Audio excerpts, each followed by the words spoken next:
Doesn't say anybody's in the I see waiting Jen. room. Oh yeah, no one's in the waiting room right now. I'll do a reminder. Okay. All right. Well, I will start while we're waiting.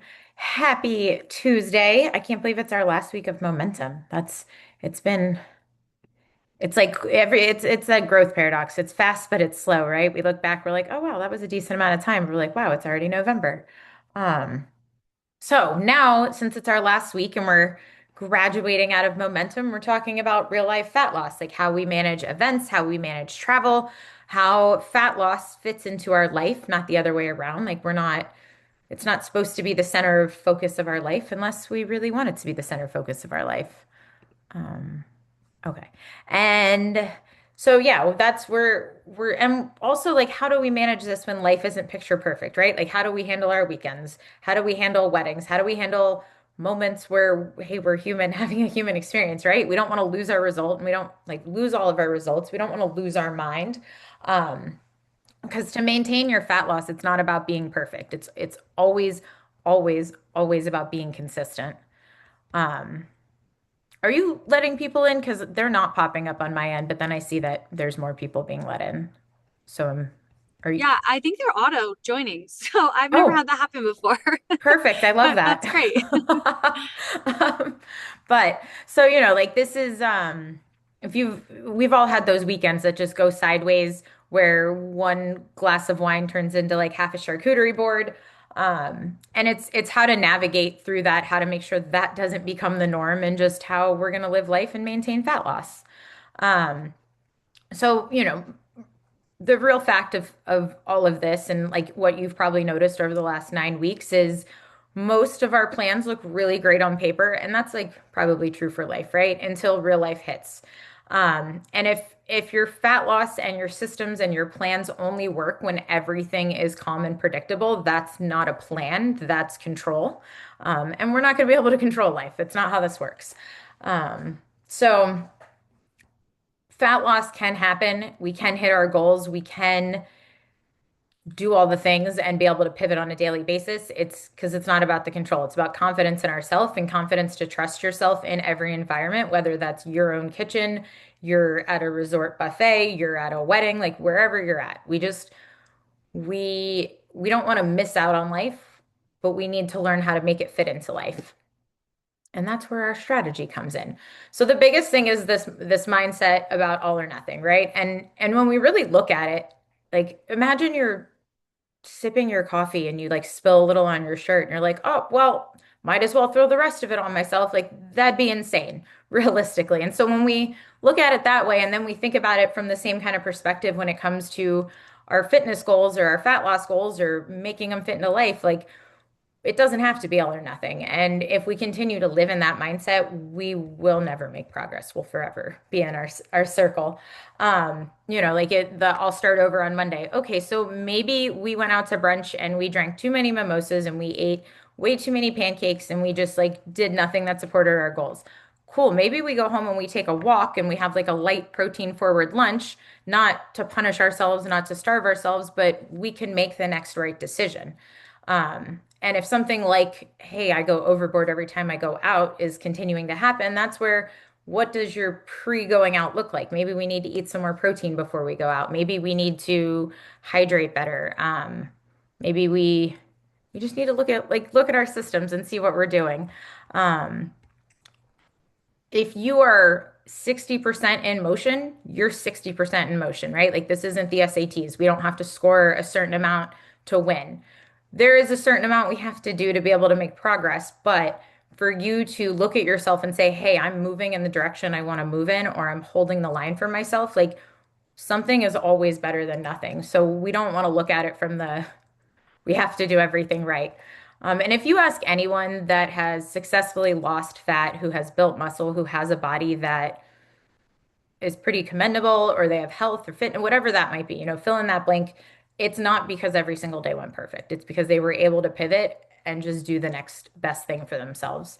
Um, we always want to be flexible. And a way to really kind of look at this is if I love analogies. I love simple analogies or metaphors.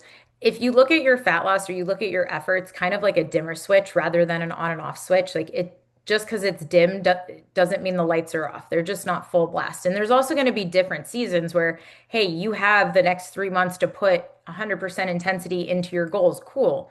You can do that. And then there's going to be other seasons where maybe now, like the holidays, where, okay, no matter what, I'm just going to eat protein every day. I'm going to hit some fiber every single day, and I'm never not going to get my steps. You hold on to those things, like you're going to hold the line and you'll make it through the holiday season without putting on, the average person gains 5 to 15 pounds through the holiday season. Like that is pretty mind blowing to me, but it makes a lot of sense if we look at, I look at like my mom's friends and my mom, and I would like listen to them talk. And I just thought that was a normal part of life. And while it's very common, it doesn't have to be our normal. And that's really just about holding that line and not giving up when things are harder or when things aren't going as planned. Because it's always a choice. We have a choice whether I'm going to at least do something today or I'm going to choose to say F it and just throw in the towel. And we do that to protect ourselves because we feel like if it's not perfect, it's not worth it. But that's really not the truth. And so our brain will try and throw in the towel. So then we have that excuse like, oh, well, this came up, and then we have a valid reason to validate our giving up on ourselves. Um, so we're just going to stay consistent with something, even if it's, hey, I just drank my water today. Amazing. You're hydrated. Beautiful. Um, I will say, like, if you hold on to your steps more than anything, like, that's something I really prioritize with my one-on-one clients. Like, you hold the line with your steps, you're not going to go backwards. You will not go backwards. You don't hold the line with your protein, like with other things, like you're probably not going to look as good. You're not going to feel as good, and everything works together to give you great results. But you keep moving, you will mitigate fat gain through the years because it's our metabolism doesn't really slow down. We slow down, and then our body adjusts to that one. Um, all right, so we're out in life, and I'm going to take the holiday season because that's just where we're at right now. So we're going to have work parties and different events, and we're going to have multiple things happening through the week, multiple things on the weekend, and we really need to build a worth it framework, right? Like, is this worth it? So before saying yes to all the things, we need to say, do I really want this? Before I have, like, after I eat this thing, am I going to feel proud of my decision, proud of myself? And does it align with my goals or this season? So we have multiple parties through the week. We're also going to have to decide which ones are going to be ones we stick with our goals and other ones where we can indulge more. We can enjoy, we just can't enjoy all the things all the time. And so, hey, like, do I really, and even if you just take that one individual event and you have cake put down in front of you, like, do I really want the cake? Am I just eating the cake because the cake is here? Let me check in with myself. How well have I hit my goals when it comes to my food? Have I had like 90% of what my body needs? Let me not use the word should. I don't really like saying, should I do this? Because we'll should ourselves to death and we start to feel like hypocrites. Is this something I really want? Does this make me feel good? It could be a yes. It's okay. Like, we're allowed to say yes to the things, but just kind of run it through that filter before making a decision. And just because everyone else is doing the thing doesn't mean we have to do the thing. And that's really applicable when it comes to alcohol. A lot of times it's, hey, I had the drink because everyone else is drinking, and then we don't feel good. And then maybe we ate more things, and then that bled into the next day. And that's one of the harder things to I feel like take a step back from, especially through this season. But checking in with yourself, like, will I feel proud after? Because nobody else is there to win your goals. Nobody else is there to sustain your health but you. So it really has to be a moment where you're like, is this who I want to be? Sometimes it's a yes, and sometimes it's a no. Um, and yeah, like sometimes the cocktail is just noise, and sometimes it's part of the moment, right? And so it's being really honest with yourself, because you're allowed to have both devotion and dessert, but it's being honest with yourself of where you're at. Maybe you've had 4 days where you didn't hit your macros, you blew your calories out the water, you didn't eat your protein. Maybe in that moment you say no just to build a new pattern for yourself, right? And we always have to remember one meal, like one day of doing all the right things doesn't get us to where we want to be. So one day of being off of our goals or being paused on our tracks, I really don't think we're off track. We kind of dramatize that. We usually just pause on our track. Isn't going to mess everything up. It's what's the next thing I'm going to do? The real win is you're not starting over. I was one slide ahead of myself. And that's, we often say, like, I'm off track. I'm a mess. Oh my goodness, everything's a disaster. But like, is it really? Did we really just maybe have one bad day and we're really not off track? Takes a lot to be off track. Maybe we just paused on our track. Maybe we, stopped the train and we stretched our legs for a minute, but we're going to get right back on our track. Maybe we're moving just a little bit slower, right? Um, we're not off plan when life happens. We're living life, And we have to remember we're building skill sets and like if you're going to learn French, you're going to mispronounce things sometimes. You're not going to use the right female or male version of the word sometimes. Like I don't speak French, but going with my Spanish, I should have said Spanish. Anyway, we're building a skill. You're going to mess up with things. You're not going to be perfect, but you're going to be consistent, you're going to be aware, and then you can course correct. Um,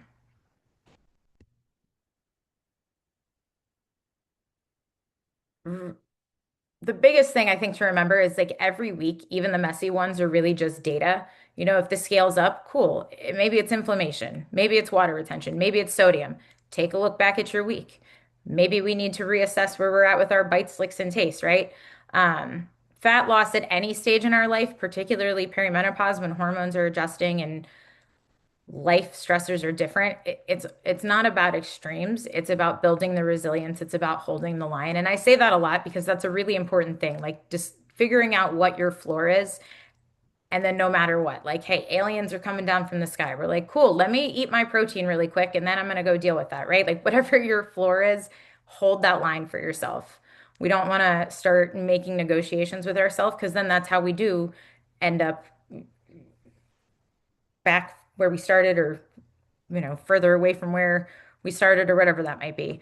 But like we're not always going to be losing fat, but even if you have a whole bunch of fat to lose, you're not always going to be losing fat. There's going to be seasons of moving in and out of that. So also looking at your progress at like, hey, I'm managing inflammation a whole heck of a lot better. Like I did go out and eat food from, a chain restaurant and the scale didn't spike up and my body didn't respond in a negative way to these kind of things. I just say that because they use a lot of like oils and things that can tend to and sodium that can tend to spike the scale.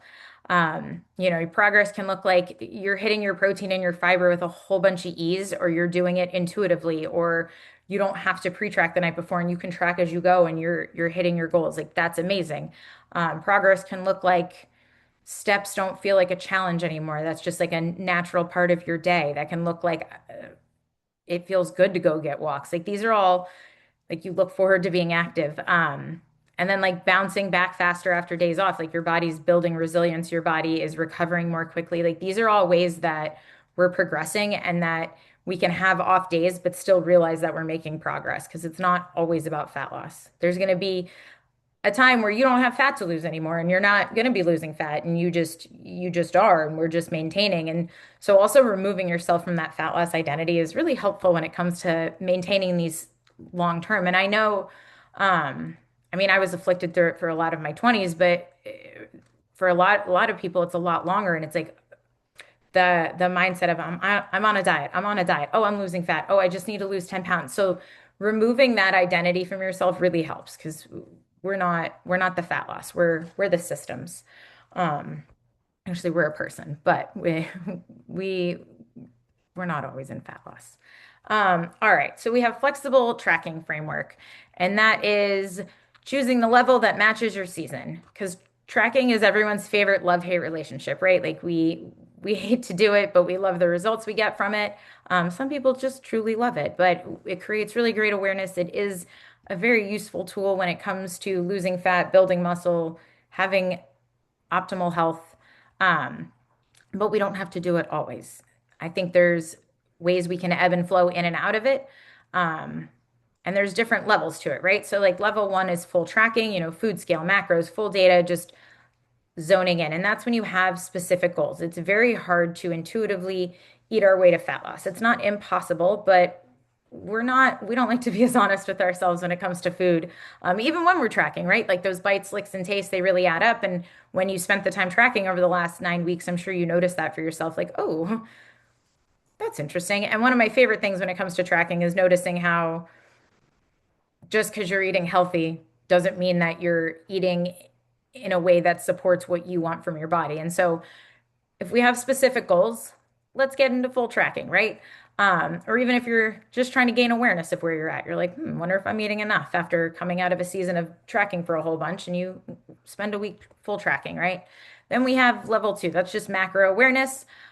You can use your hand or plate method where like you can, okay, I think protein's like the center of your hand. You're like, all right, this is how much protein I need on my plate. Fats is like the size of your thumb. I think veggies is I forget what it is off the top of my head.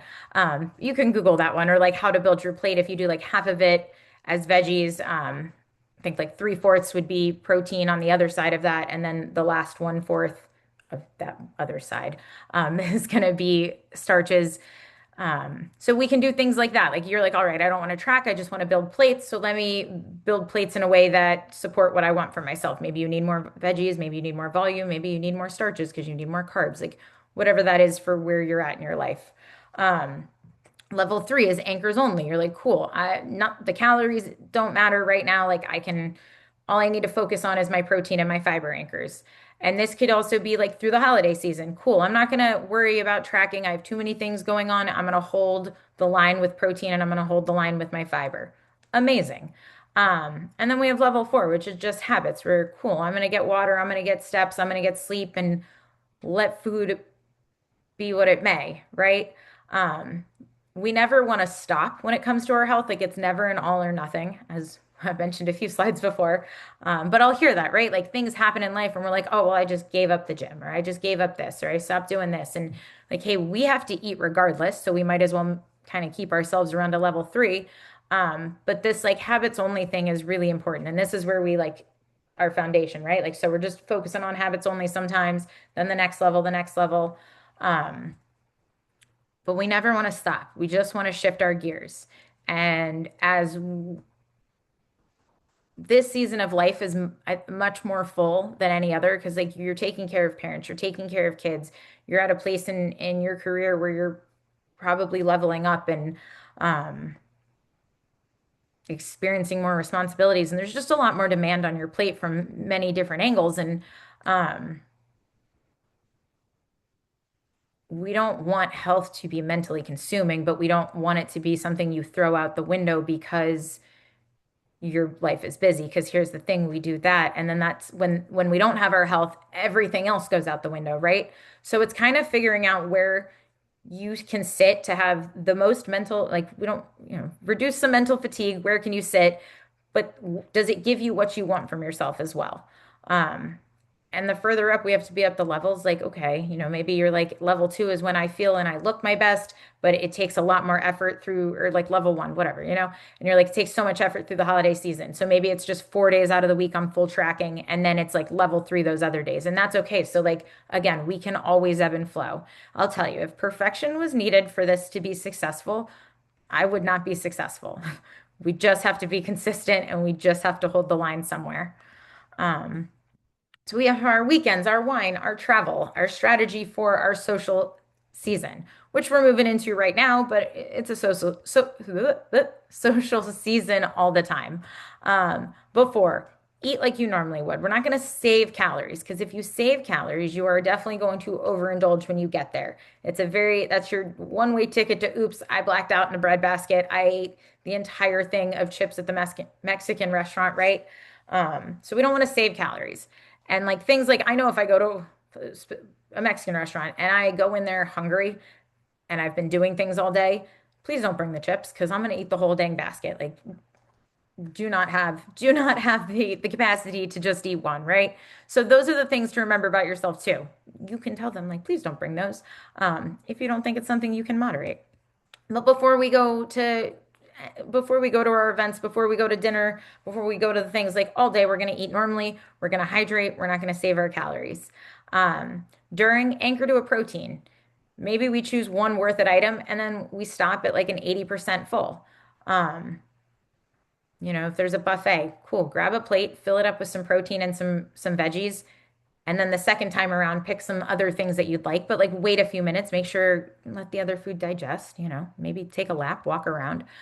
Something else I like, especially if it's not dinner with the girls or we're date night or if it's something else where it's food is included, like we can go to a thing and enjoy the thing without having any focus on the food, and that's okay too, right? Like we go to a Christmas party and maybe we just go to the Christmas party to dance and hang out outside of our work setting or with our friends or whatever that case may be, and the food isn't the thing. But I love food, so I get it. Something I had to tell myself through my time of learning how to manage binge and restrict cycles. And then after, we want to walk, we want to get some water and just return to our normal rhythm. If you overindulge, don't restrict, because then the next day we're probably gonna have the same thing, or you're gonna have a couple days where, ooh, I did good, and then we overindulge again. And on the days you overindulge, you're not bad. We just didn't have a strategy set up for ourselves, right? We're also we our nervous system is not very evolved. We still operate on a feast and a famine mode. Like our brain doesn't understand that we no longer live in feast and famine times. We don't have to worry about food not being available. Um, so know that you're working against biology sometimes, but you can't ruin your progress with one weekend, but you can ruin your progress with your reaction to it. So again, no all or nothing. If things don't go the way we planned, we just have to reassess. And the biggest thing is eating, like I'll tell you personally, when we go to the movies, like I love to go to CVS and buy a bunch of candy beforehand, and like we have all these options, and we don't eat it all. We put it in the pantry and save it for later after the movie. But as someone who loves to munch on snacks and loves candy, before I go to the movies, like I'll eat 6, 7, 8 ounces of chicken. So I know that I am satisfied. I know that I am full. I know that I will not be peckish. And I have a whole lot of control over eating gummy bears for the next 2 hours in the dark, right? Um, so just knowing these little things about yourself and setting yourself up for success. There's nothing wrong with eating before you're going somewhere where you may be eating. Um, and then keep yourself hydrated and eat your fibers too, especially if you're going to be drinking. Double down on your fiber. It helps process toxins out more effectively. It helps process extra estrogen out more effectively. So keeping your fiber high when you're in a season of having more alcohol is just going to be extremely beneficial for yourself. And also kind of looking at it as a way as if I'm going to indulge in this thing, I'm sure as heck going to be taking care of my health in a way that I can control that. Um, yeah. All right, so now we have living in maintenance, and this is our confidence over control. And that's, zooming out, maintenance is the goal. It's not the afterthought, right? Like we are not always living in fat loss. This is where our metabolism thrives, our hormones chill out, our body composition locks in. Maintenance isn't the break, it's the graduation. This is the thing. This is the top of our Everest. If you want to look at it like college, right? Like our going through the fat loss phase, the cut, that was finals. Maintenance is where you actually get to use your degree in real life.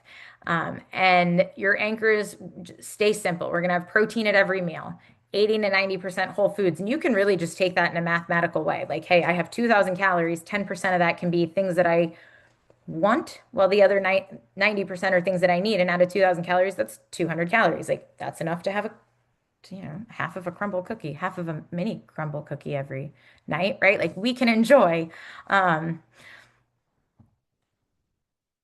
find a step minimum. 8K steps, I think, is like the floor as an overall forever maintenance thing. But the more you choose to move in your lifestyle, the more you get to eat. And not that we're going to outwalk a bad diet. We still have to eat quality whole foods, and we still have to um, stay within, our calorie maintenance levels. But the more you move, the more energy output your body is demand you're putting on your body, and so you get to eat more. So that's one thing. Also, like, hey, then you get to pour more into your muscle, and you get that like next level from yourself when it comes to strength or body composition or different things. So if you can prioritize a decent amount of movement in your life, I'm going to highly encourage that. Um, I said alcohol 1 to 2 times a week max, but that's being generous, I think, with drinking. But again, like, you can have a cocktail a week, and that's not inherently a negative thing. You can have a couple of them living in maintenance. But again, we want to make sure that we're not using alcohol in a way that we're reacting to life, and just we have a good mindset around it, right? And then we really want to have freedom awareness or food freedom awareness. That's the true maintenance. And whether that looks like tracking all the time for you, or whether that looks like, hey, once a week I'm going to track just to see where I'm at, or like I personally, whether I'm tracking, like I have a fiber menu for myself, or I track out my fiber because that's just something that's really important for me to get in daily. Um, I, for my body to be happy, I have to have like 40 grams a day, which is not something I can intuitively do on the day to day. So I track that out. Um, but just kind of figuring out where you fall when it comes to your version of food freedom, and what your version is different than mine.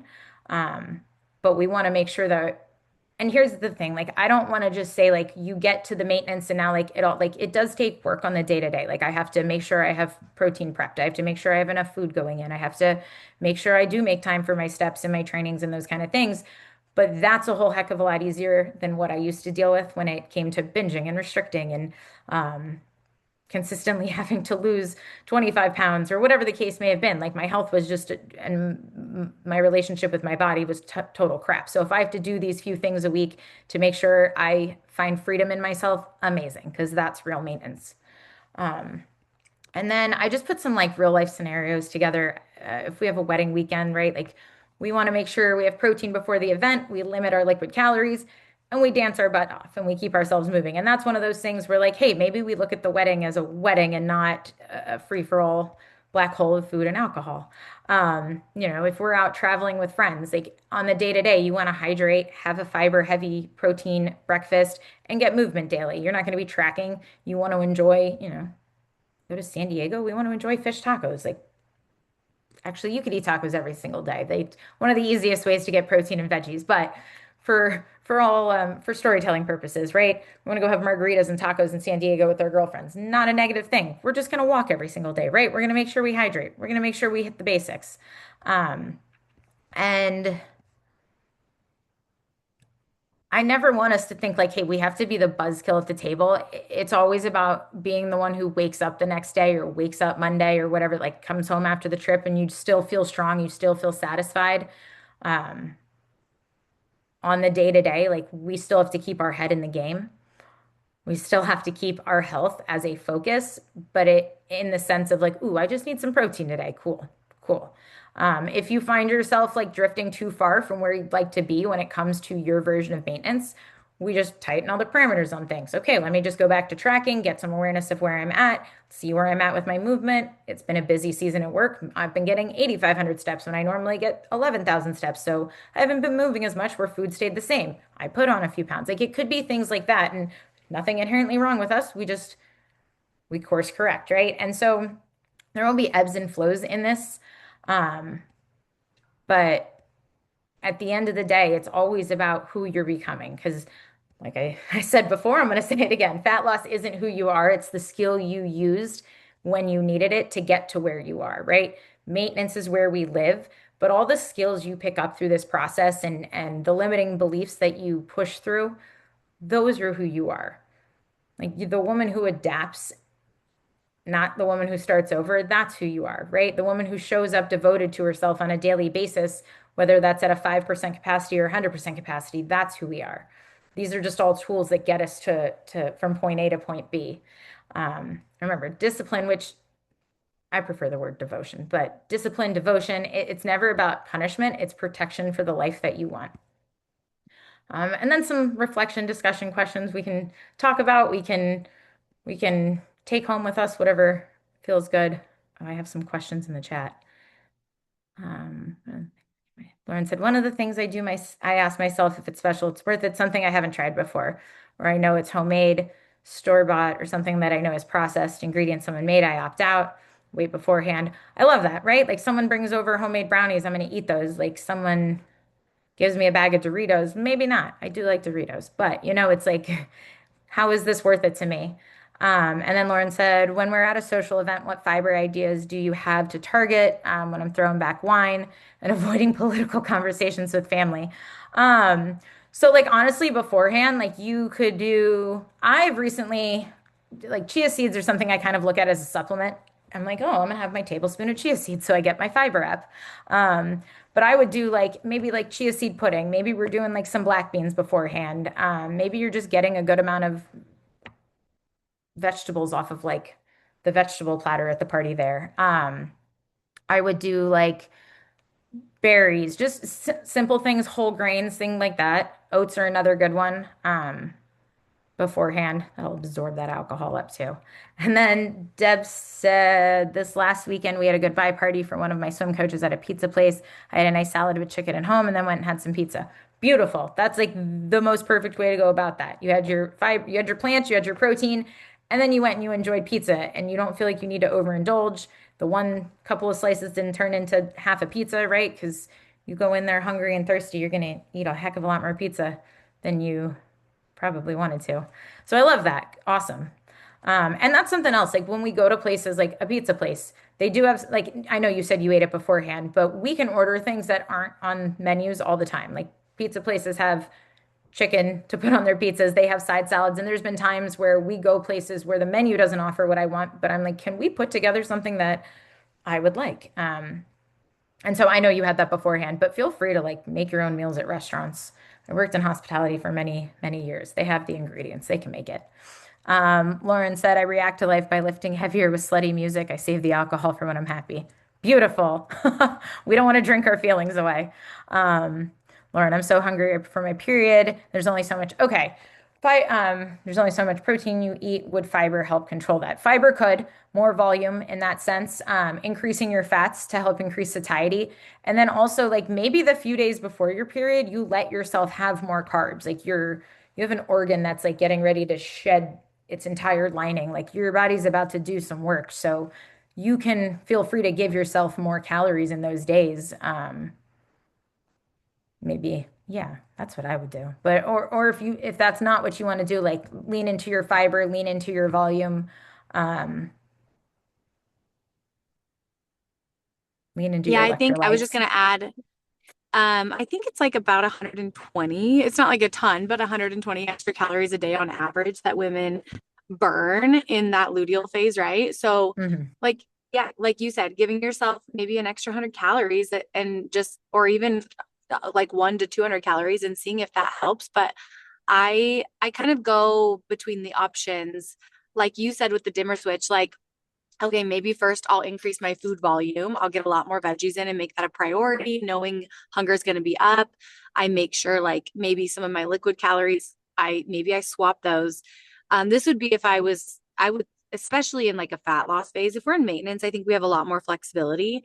But Hmm. in a fat loss phase, maybe bringing volume up, increasing fiber, just really like prioritizing it, prioritizing all of the things we know, getting protein in earlier in the day so that I'm not like going without food and then I'm overly hungry later in the day, and then making sure I'm getting sleep.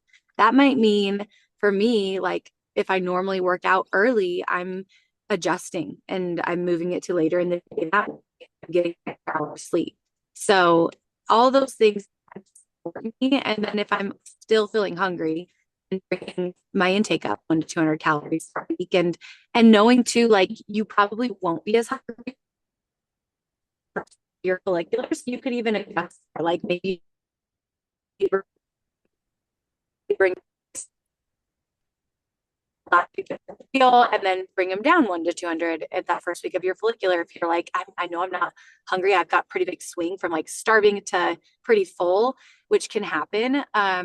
And just instead of looking at it as a weekly average, it's kind of like a monthly average with your intake in that way. But I don't like to make huge swings up and down because that's where you can kind of veer into like that binge restrict cycle. So just keeping that in mind, but making some small adjustments in advance, knowing kind of what's going on for you can be really helpful. And also, I think we've talked about it, but magnesium glycinate as well, just supporting your nervous system, especially in that pre-cycle week.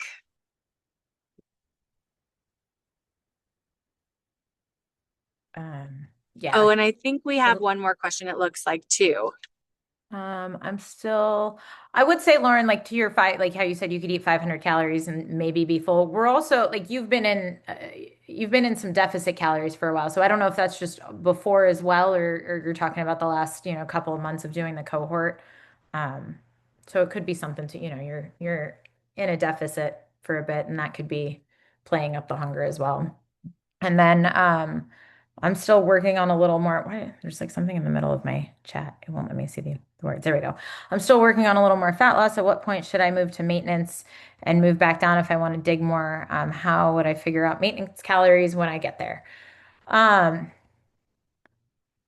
all right. So you've been doing have if you haven't been if you weren't in a deficit before starting the cohort, you've been at about 10 weeks of fat loss. And if you've been, wildly consistent and you've been in a deficit for the last 10 weeks, I would say take the next couple of weeks off, get yourself to maintenance. And that would be like, the first week you could jump up probably 250 without feeling awful.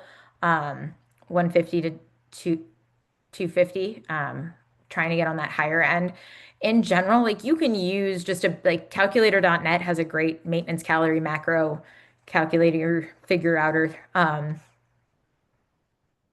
But in general, like if you don't want to use something like that and you're just coming out of fat loss, like you can just strategically add 150 calories every couple of weeks until you find your upper limit for yourself. And that tends I don't want to say be the harder thing, but sometimes it's harder as for women for us to continue to eat when we may not feel like we need to eat more food, right? Um, and so it's letting it's it's again letting that ebb and flow, playing around with that. But I want to like most active women, if you're walking 10K steps a day, like and you're 5'3" or taller, right? And you're not 100 pounds, you're probably going to be somewhere around a maintenance of 2,000 calories, give or take a bit. Um, but I would say like, yeah, you could probably give yourself a diet break for the next or a deficit break for the next 2 weeks, which comes right in time for Thanksgiving. And then you can continue to maintain, like keep yourself at maintenance calories through December and then start again into your deficit. There's nothing wrong with that. You can refeed your body, get a little bit more strength on, and then push yourself for another 12 weeks or so through the new year. Or you can pick back up in December, which I mean, I would, if it was me personally, I would probably let myself eat through the holidays when there's just food everywhere. Um, Not that it's saying you can't cut through the holidays, it's just a little bit easier not to. And then, oh, here, I'll put it in the chat. It's uh, calculator. Oh gosh, there we go. Calculator.net. Or you can Google like macro calculator.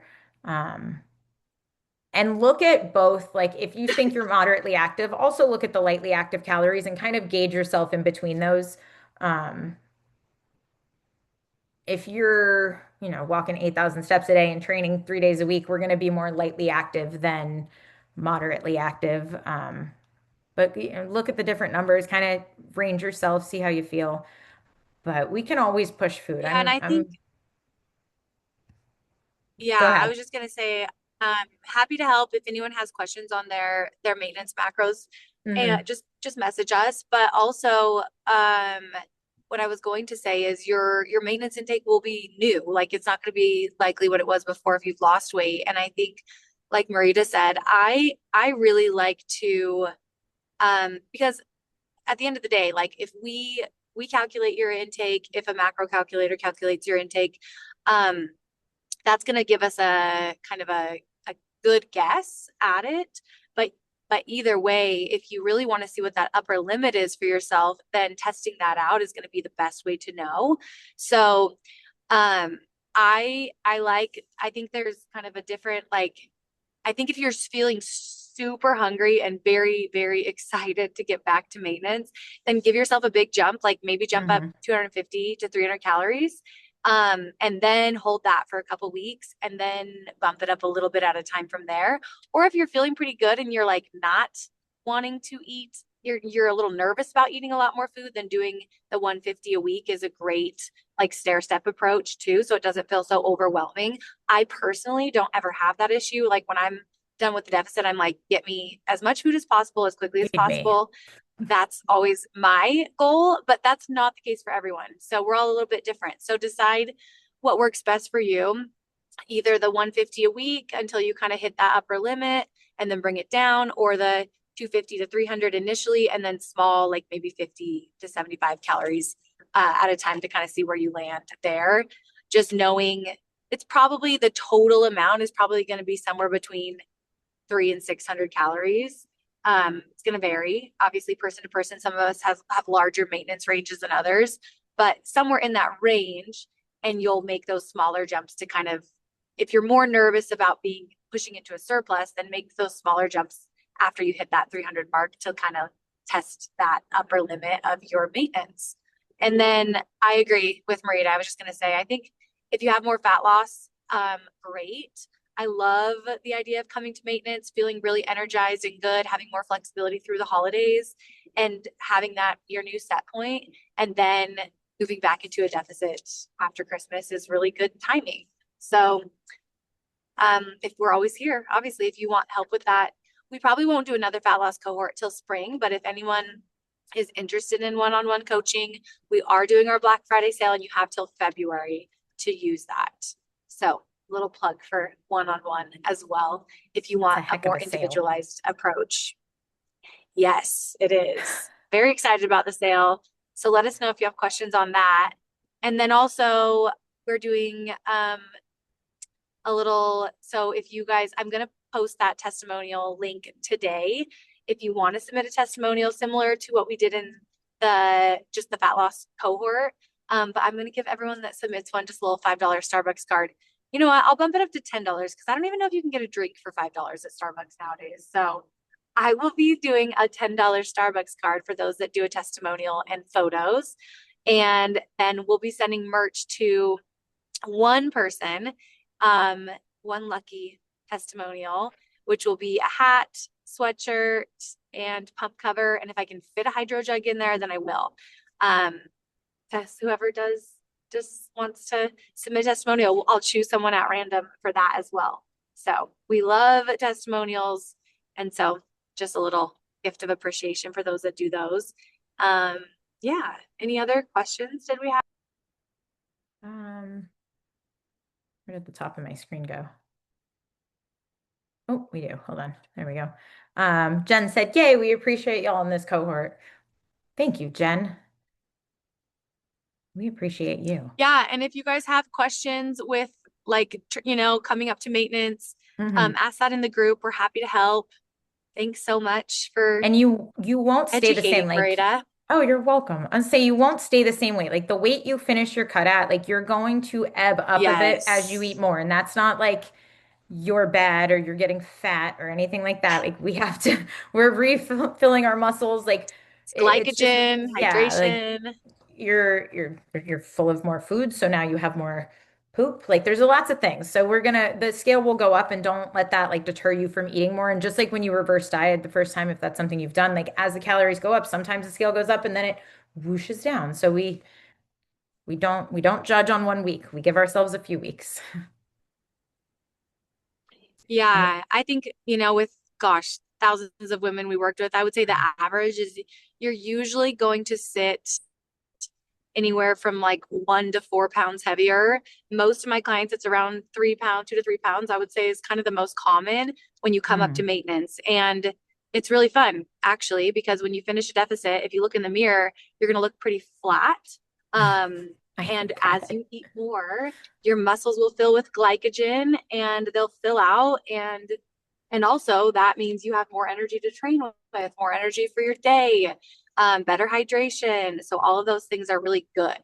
And so celebrate them and know it's not going to just, gosh, it's probably been 100 times that I've had women message me so scared at the end of a deficit, like, oh no, as soon as I eat more food, the scale just goes right up. Like, what do I do? And it's like, yes, it's not going to continue to go up. Like, that's why I like to say, bring your intake up and give it 2 weeks. Like, don't make any adjustments for 2 weeks. Watch it come down, level out, and then go from there.